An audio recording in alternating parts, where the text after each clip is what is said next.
Matt Ch0ppy Kay had been playing online poker for more than a year before he caught his big break by winning the PokerStars Sunday Million in January of this year. That win vaulted him into the #1 spot in the Card Player Online Player of the Year race. Now that spot didn't mean nearly as much at the beginning of the year, when only 1 week's worth of OPOY tournaments had taken place. But Kay has since proven himself 100 times over by consistently making deep finishes in online poker's premier events.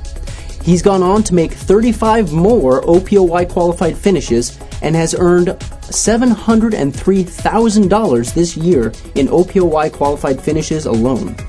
Both Sorel Imperium Mitzi and Isaac West Menlo AA Baron have taken the #1 spot away from Kay this year, but Kay is now back on top and ready to hold on to his lead for the final 2-month stretch.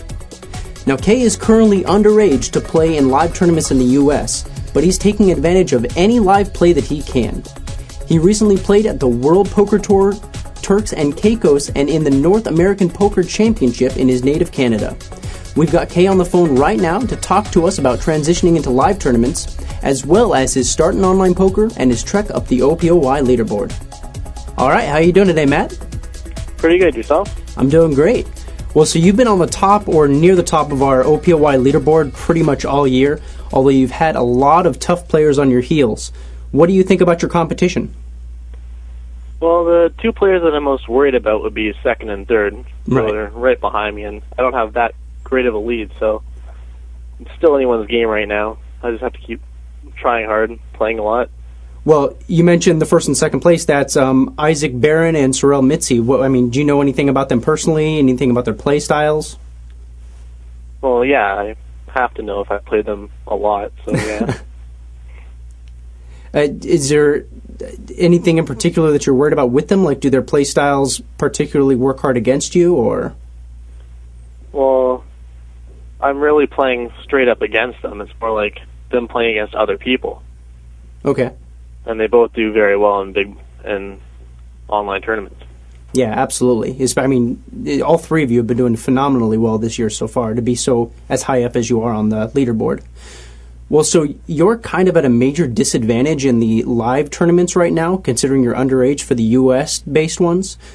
What live tournaments have you played in lately, and what do you plan to play in on the horizon? Well, I just started doing the $10,000 buy-ins, EPTs, WPTs, World Series of Poker Europe. In the past 2 months, I've played 6, actually, which is quite a lot in the Caribbean, Europe, and Niagara Falls, one in Canada. I don't plan to play until about January. I'm going to focus mostly online. Okay. What was your favorite place to play so far? I don't know. It's hard to say. I enjoyed Turks and Caicos, but that's just because I busted out early and was able to enjoy the beach and stuff. That makes sense. Well, last time I talked to you, you had told me that you'd never stepped inside of a casino before at all. And now you've had quite a few live events under your belt. And have you really had any trouble transitioning from the digital felts to the brick-and-mortar casinos? Well, at first, I'm kind of uncomfortable at the table because I'm not used to playing live. Mm-hmm. Like, I've played live cash games and stuff before, but nothing like a big tournament. I kind of wonder if I have any tells that might give me away. But after a couple of them, I was more comfortable. At Niagara, I felt very comfortable and felt I played very well. Well, that's good. That's very good news. Speaking of your tells, have you noticed yourself picking up any tells on any other players, or have you not really been concentrating on that part of the game? I haven't been focused that much on it. It's more bet sizing and stuff, but in Niagara, I did pick up on a couple of people.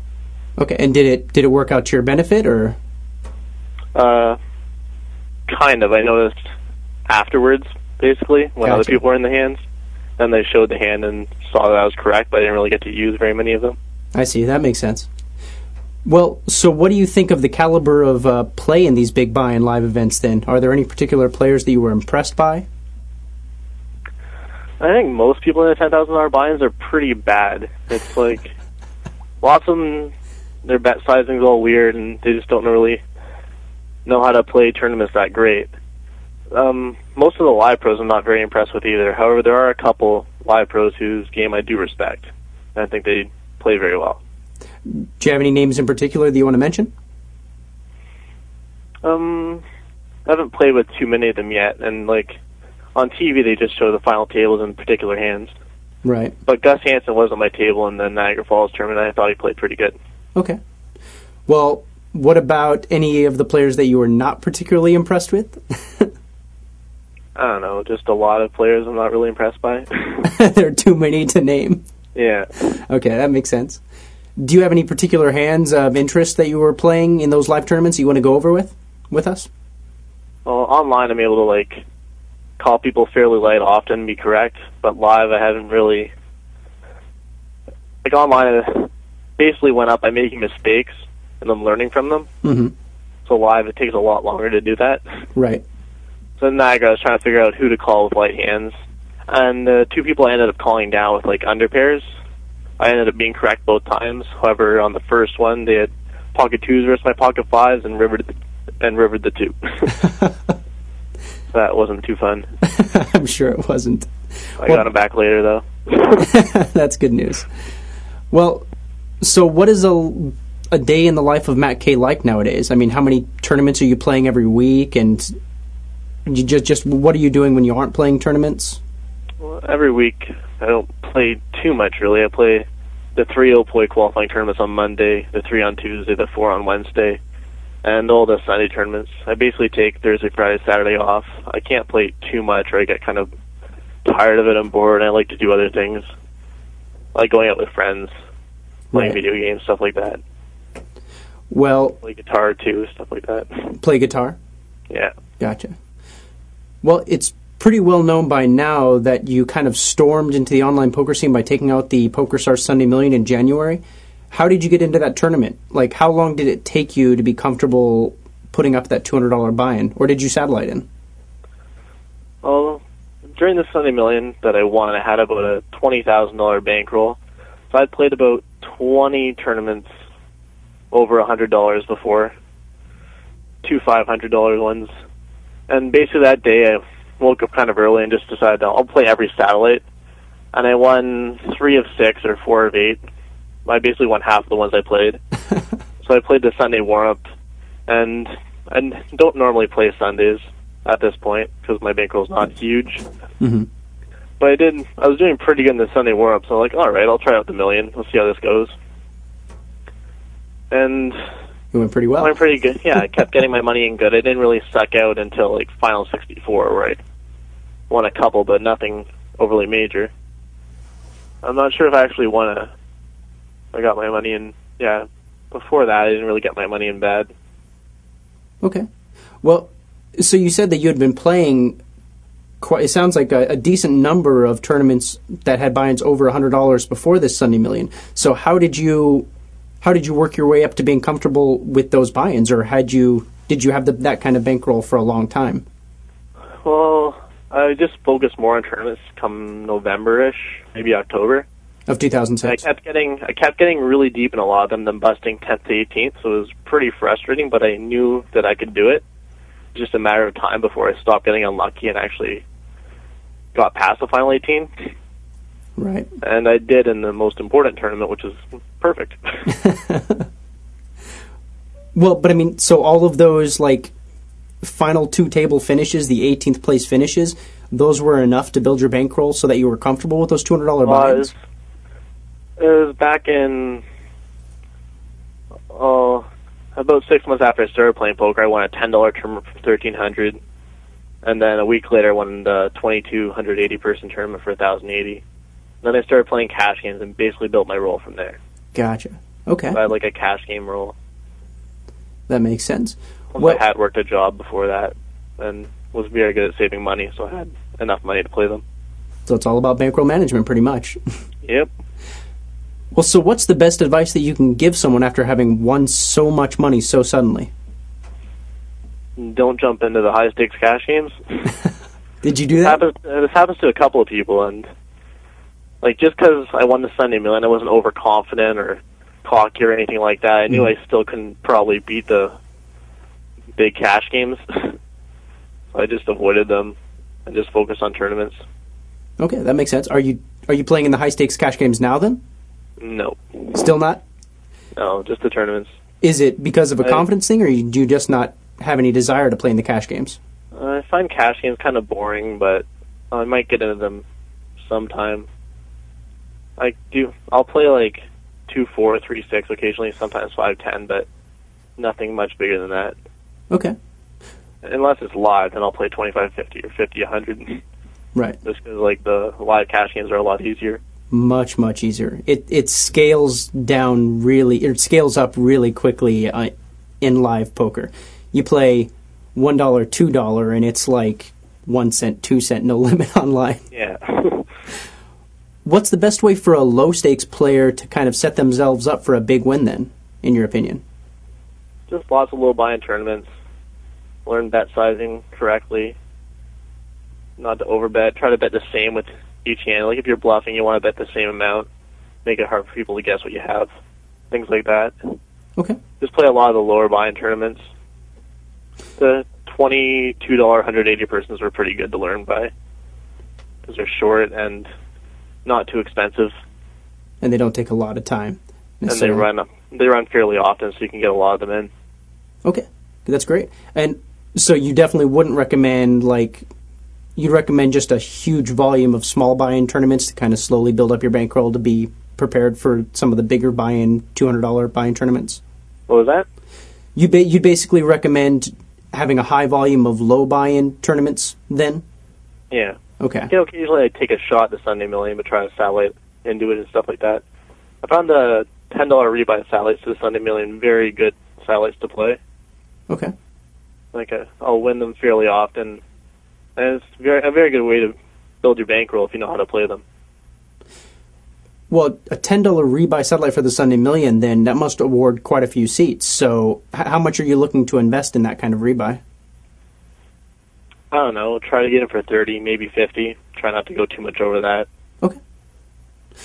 You don't want to be in for 100 for a $200 seat. Exactly. That's kind of what I was getting at, but yeah, that makes perfect sense. Yeah. Has your playing style evolved that much since your Sunday Million win? Yeah, quite a lot.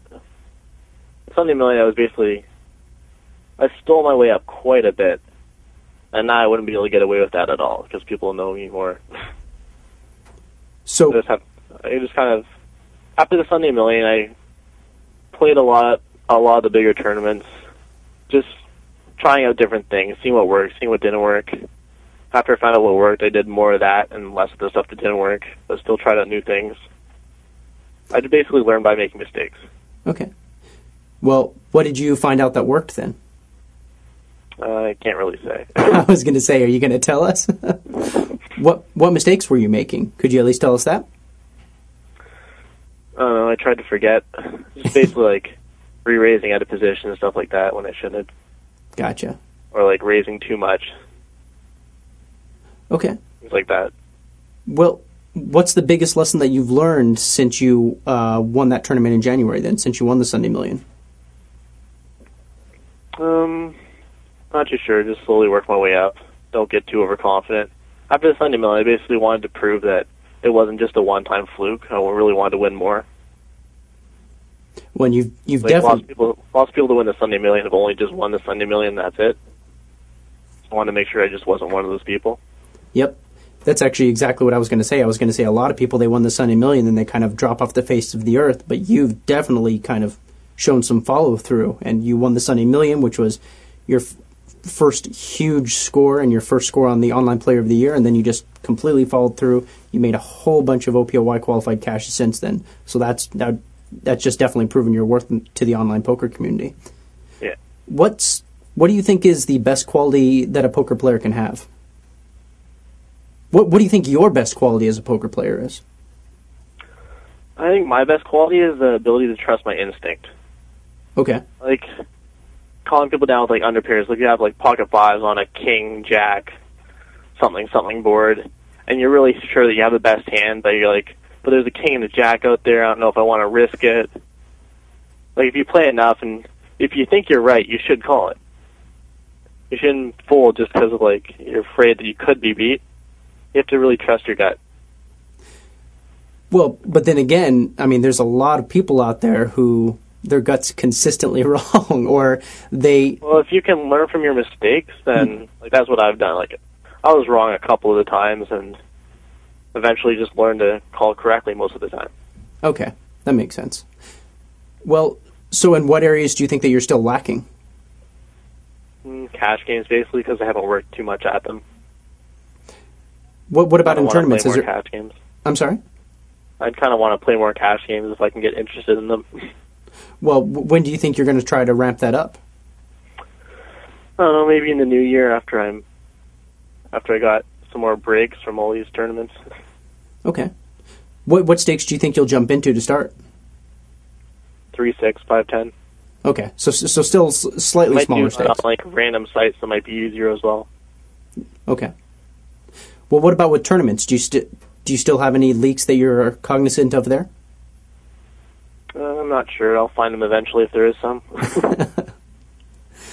Well, who do you most admire in the online poker world right now, and why? Well, as with the first question, I have to say Menlo and Imperium. Okay. I think their games are very good, and they're probably two of the toughest players to play against online. Well, what is it that makes them so tough to play against? The play isn't completely standard. It's harder to predict what they'll do. Just things like that. And do you see them making many mistakes in judgment when they try to bluff or anything? Like, how many bluffs do you actually see them show down? I don't know, a couple. Probably Imperium more so, but both of them play very good and pick the correct spots to bluff and to not bluff. Things like that. Right. So they should really show down a bluff if they're doing it correctly. And exactly. Well, the last question I have for you then is, and I'm going to kind of put you on the spot here, why do you deserve to be the online player of the year? Well, I've really worked hard since the beginning of the year. Basically had no big scores before this year, actually. I've just really worked hard at it, really tried my best to improve my game, and I'm really trying hard to play every Sunday, Monday, Tuesday, Wednesday, so that I play the qualifying tournaments for Oh Boy. Mm-hmm. I don't really want to play this much, but I'm doing it just so that I can qualify for the Online Player of the Year. Well, you had been playing online poker for at least a year before your Sunday Million win, so you had a lot of time to learn and refine your game. Do you think that you were already pretty good by the time you had won the Sunday Million? Well, yeah, definitely. How long exactly had you been playing before that? I don't know, about that time, I guess. But just about a year? Yeah. Okay. Well, I really appreciate you doing this interview with us, man, and I wish you a lot of luck in the remaining 2 months of the Online Player of the Year contest. All right. Thank you very much. And thank you guys for watching the Online Zone on Card Player TV.